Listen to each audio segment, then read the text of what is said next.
Welcome back. This is Adventures with Dr. Joe. One of the most useful things I've found for the Polaris Ranger is this large utility storage box. This is a lock and ride box that connects to those open holes in the sides of the Ranger bed and has these locks that are quite clever. When you clamp these down, it tightens on this screw that's on the middle here, and these center rubber rings expand. They're an expansion connection, and then it really locks it in and holds it in place. This is a nice way to keep a lot of things organized without them rattling around in your box, and keep them right at hand. And there are many things that I use frequently that I'd like to share with you, and you might want to consider carrying these with you in your Ranger. The method of mounting this to the Ranger uses these lock and ride openings. And literally, I'll just lift it up here, drop it in those. Be sure these are all the way down. You want to be sure that these are all the way locked in, all the way down, and then lock them.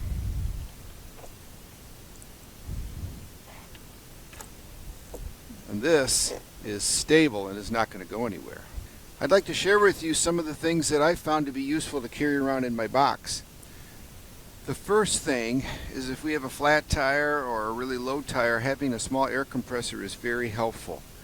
This 12-volt air compressor by Black & Decker, it suits that purpose, and it's very easy to use, and I do carry that around with me. In the event I get a flat tire though, I need to fix it. So I have this Cabela's plugger with auto inflate this area to make the opening in the rubber rough patches, then some current glue. Be sure your glue's not rock solid, it won't work, so check it once in a while. I've had to replace this every few years to keep it good. So this goes hand in hand with that small air compressor.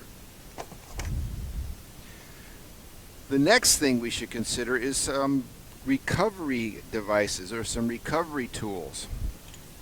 And with that in mind, I purchased this kit from Tusk that is a very nice kit that has some of the things you'll need to get yourself out of trouble and also to enhance the use of your winch. First of all, it has this. You can put your cable in here, close this, and lock this to a tree or something like that, and it's facilitated by these big heavy-duty D-rings and these two straps.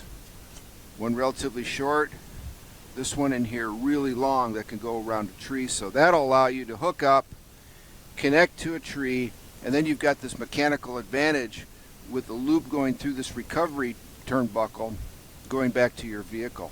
So I put this in the bottom of the box because I don't think I'll need it very often, but when I do, it's important to have it.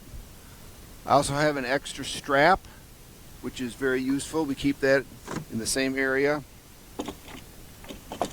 And then a couple other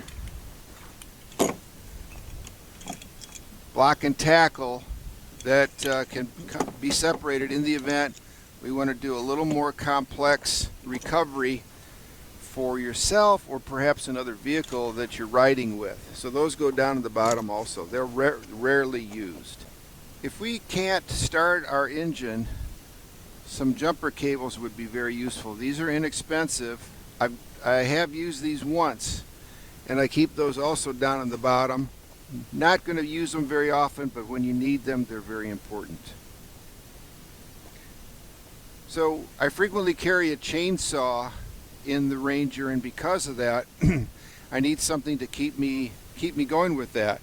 So I use this very nice steel chainsaw sharpener, and I have this small device that you can pound into log, connect your bar to it, and so you've got a stable platform on which to sharpen your chainsaw. When you're using your chainsaw, you should have eye protection and hearing protection.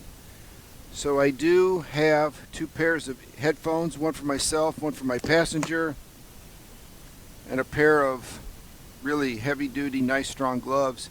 to help you when you're working with a chainsaw or other things.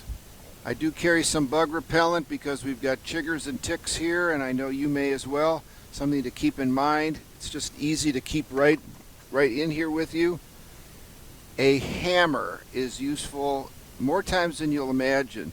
They're inexpensive, but when you need one and don't have one, it's drag. So a hammer is a really good idea. I also have some brush cutters that I use occasionally. This is a machete.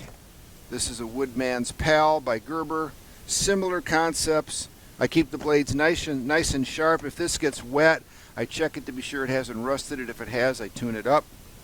I also have an inverter in case I want to plug some 110 into this, like a laptop or something else. Rarely use it, but have it. It's small, compact. And then finally, two very helpful tools. One, a small buck saw. And then the tool we use more than anything else is this ratcheted, extendable lopper. This tool is great for cutting down small limbs, small trees, vines, things you don't want. And I keep it on the very top because I use it all the time. So there's a brief overview of this Polaris utility box that is a lock and ride, very useful unit for the Ranger. It does have a waterproof seal. There were some locks on here that I've broken off because my trails are pretty narrow. Maybe you can take better care of these than I took taking care of this, but without it, it stays tight, it stays closed. It's really worked well for me and I've really enjoyed it. Thank you for watching. Consider subscribing. I do answer all comments, and thank you again.